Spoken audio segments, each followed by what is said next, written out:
I think Mid-South is actually one of the few races that's left on the calendar that you really see who are the people that are all in gravel.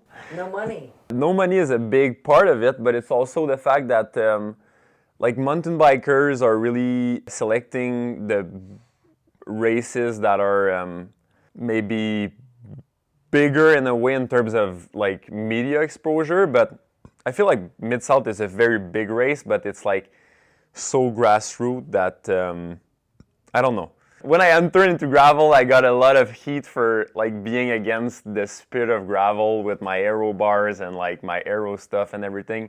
But I kind of get it in a way. Mid-South really has that vibes that it's pretty much unmatched. You arrive at Mid-South and I feel like it's just a big gathering, a big family party, and there's a flavor to it that's pretty much unmatched all year, I would say.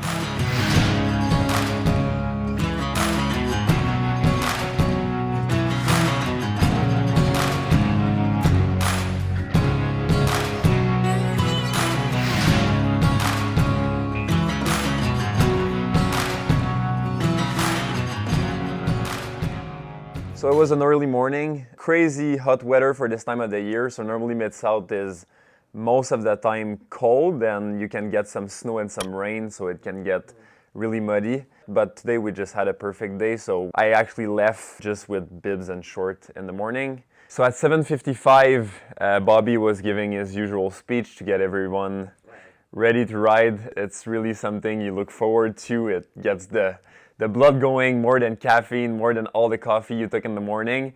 We all think that we're here for a bike race, but we are not. We are here to be together, to make memories, to hug. We're here to live. We're here to cry. We're here to encourage each other, to push the limits of whatever we might think our bodies and minds and hearts and souls are capable of. We are here to celebrate, and celebrating with others. It's one of the most joyful things I've ever experienced as a human being. Let the celebration begin. Welcome to the Mid-South. 8, 7, 6, 5, 4, 3, 2, 1, go! Let's go, baby! Let's go! Honestly, it didn't take too long for the race to really start at a really good pace. We were following the pace car for just 1 mile, and after that the neutral was done.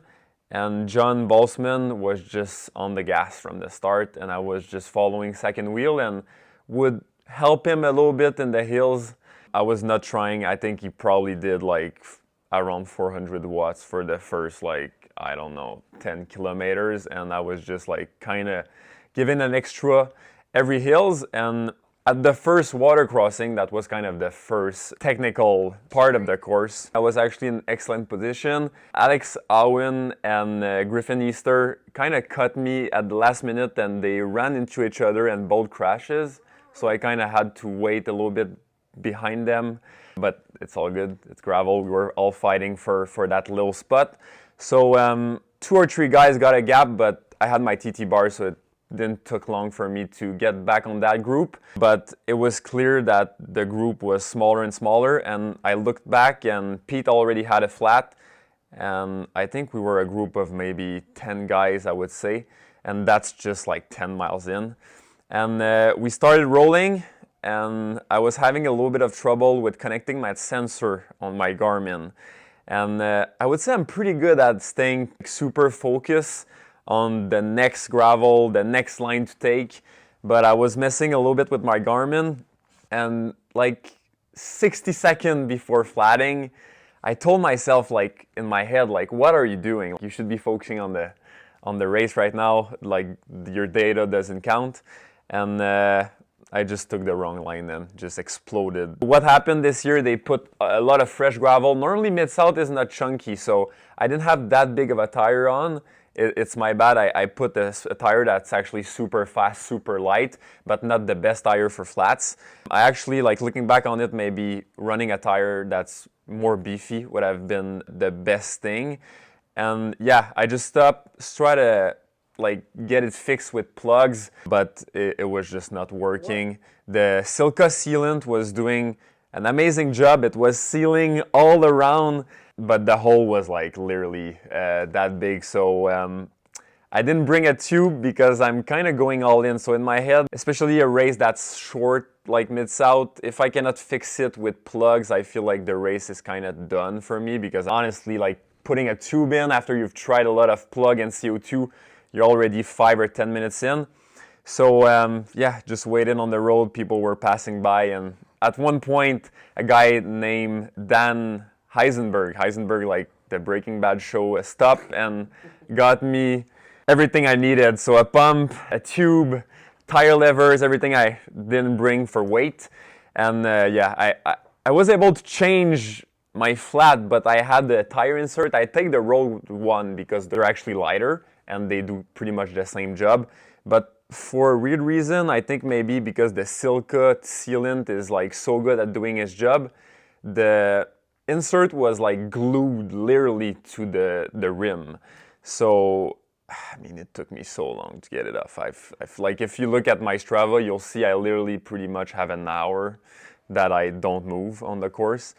So yeah, from that on, Mid-South is amazing. The feed zone are, I mean, every feed zone is a big party. There's like music, everything you want for drink, to eat.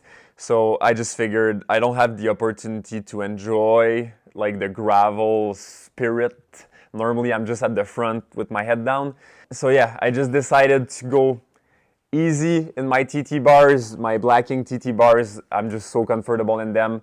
I was passing people, cheering people on, stopping a little bit at the feed zone to kind of enjoy the ride and making sure to finish the race because I really wanted my Bobby hug. So I'm not sure I would have finished if it was not Mid-South, because there's no hug, so what's the point? If there's no hug and no podium, but at least if there's a hug, maybe there's a point to finishing. So yeah, that's pretty much my Mid-South recap. I'm not sure what happened in the front group, but next time I'll let you know, because I'll be there. What's next? So what's next? I'm going back home, hoping there's a little bit of fat biking left, maybe 1 week. So at this time of the year in Quebec is like, we're in the midst where everything is melting.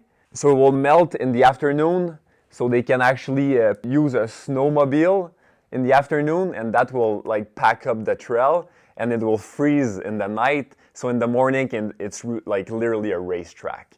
So I'm really looking forward to that. I pretty much have 1 week, I think. March is like pretty much the end before you see rocks and the dirt again. So I'll do that for a week, be back on the trainer, a lot of good workout, and I have Belgian Waffle Ride California, and after that, the week after, I have Sea Otter for the first stage of the Lifetime Grand Prix. So those 2 races are in 1 month, so trying to recover a little bit and go from there.